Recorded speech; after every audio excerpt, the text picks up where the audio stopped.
Olá! Hoje a gente vai mergulhar numa conexão que parece inacreditável. Vamos falar sobre como a geometria que descreve o nosso universo está, na verdade, resolvendo um dos maiores problemas da inteligência artificial. Pois é, parece um absurdo, né? Mas olha, foi exatamente isso que aconteceu. E a gente vai desvendar agora como uma ideia genial do Albert Einstein levou uma revolução, assim, gigantesca na eficiência da inteligência artificial. Ok, vamos começar pelo problema. Para uma IA de fato entender a linguagem humana, ela precisa lidar com um desafio de escala que é monumental. Um problema que custa literalmente bilhões de dólares. Tudo começa com uma coisa chamada vetor semântico. De um jeito bem simples, é como a máquina pega o significado de uma frase, tipo o gato sentou no tapete, e transforma isso em algo que ela consegue processar, uma lista bem longa de números. E que lista, hein? Um vetor semântico padrão hoje tem 768 dimensões, ou seja, são 768 números para representar uma única ideia, uma única frase. Agora, vamos escalar isso. Se a gente quiser que uma IA entenda, digamos, 1 bilhão de documentos, o espaço necessário para guardar esses vetores chega a impressionantes 3 terabytes. E isso só para os vetores. E em dinheiro? Bom, a conta fica bem salgada. Para ter uma ideia, só para 100 milhões de documentos, o custo estimado de infraestrutura na nuvem já bate uns 4 mil dólares por mês. E é aí que a gente chega no ponto central.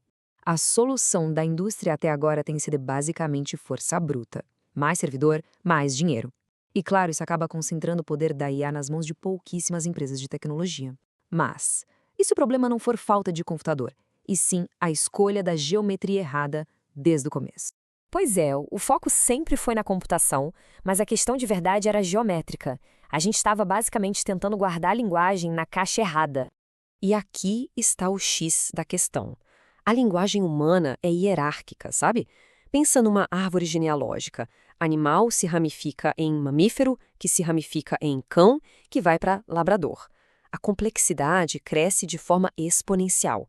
Só que o espaço matemático que a gente usava, o espaço euclidiano, ele é plano, como uma folha de papel. Ele cresce de forma linear. Uma coisa simplesmente não encaixa na outra. Essa analogia é perfeita, né? Para fazer a árvore de Natal caber na caixa quadrada, a indústria da IA escolheu a solução óbvia: arrumar uma caixa gigante. E essa caixa gigante são os vetores de 768 dimensões. Mas e se existisse uma caixa que já tivesse o formato de uma árvore por dentro?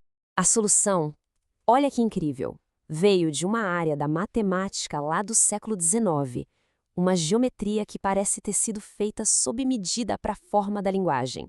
Esse é o chamado espaço hiperbólico. E a mágica dele é que, diferente do espaço plano, ele se expande exponencialmente. Quanto mais você vai para as bordas, mais espaço você encontra. Tenta imaginar um mapa onde 1 centímetro no centro equivale a 1 quilômetro, mas 1 centímetro pertinho da borda equivale a 100 quilômetros. A borda, que parece estar logo ali, é na prática infinitamente distante.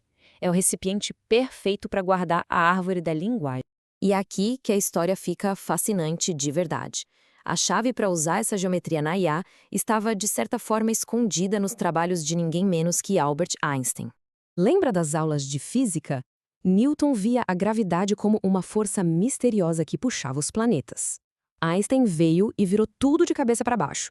Ele mostrou que não existe força nenhuma, os planetas estão só seguindo o caminho mais reto possível através de um espaço-tempo que foi curvado pela massa do Sol. Resumindo, gravidade não é força, é geometria. Essa frase famosa do Einstein resume tudo de forma brilhante. A massa e a energia moldam o universo, e o universo dita o caminho. E aí, a gente chega no paralelo com a IA. É a mesma lógica. O significado das palavras, a semântica, diz como o espaço matemático deve se curvar. E essa forma, por sua vez, organiza os vetores de um jeito super eficiente. Calcular se duas frases são parecidas vira a mesma coisa que calcular o caminho mais curto, a tal da geodésica, nesse espaço curto. Tá, a teoria é linda, mas e na prática? Será que isso funciona mesmo? Bom, vamos dar uma olhada nos resultados, porque eles são de cair o queixo. Aqui a gente tem a comparação de um lado o modelo padrão, o S-BERT, com suas 768 dimensões, do outro o novo modelo hiperbólico, o CGT, com apenas 32 dimensões. Agora olha a coluna da qualidade. A perda é mínima. A gente está falando de uma compressão de 24 vezes, com uma perda de qualidade que é quase nada. E os benefícios disso são absurdos. Uma compressão de 24 vezes, buscas que ficam 25 vezes mais rápidas e uma redução de custo de infraestrutura de 95%. Aqueles $4.000 por mês viram 200.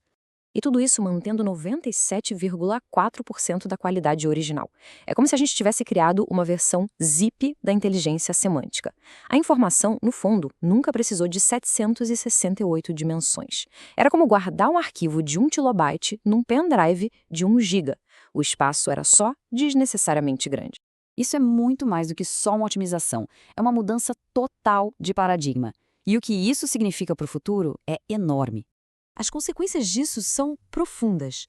Primeiro, democratiza o acesso a uma IA que antes era caríssima. Uma startup que não podia pagar por um banco de dados vetorial agora pode. Um fazendeiro pode ter um aplicativo no celular que funciona offline para pesquisar sobre pragas. Um hospital pequeno pode analisar prontuários sem precisar da nuvem. Pensa assim, as contas de nuvem são o aluguel que a IA paga para as Big Techs. Com essa nova geometria é como se a gente tivesse comprado a casa. A era do aluguel talvez esteja chegando ao fim. E isso nos deixa com uma reflexão final e tanto. A grande busca da IA não era por um modelo maior, e sim por um espaço menor, mas curvado do jeito certo. A geometria deixou de ser só um jeito de visualizar a inteligência. Ela virou uma ferramenta para construir a inteligência. No fim das contas, o universo e as palavras, pelo visto, falam a mesma língua matemática.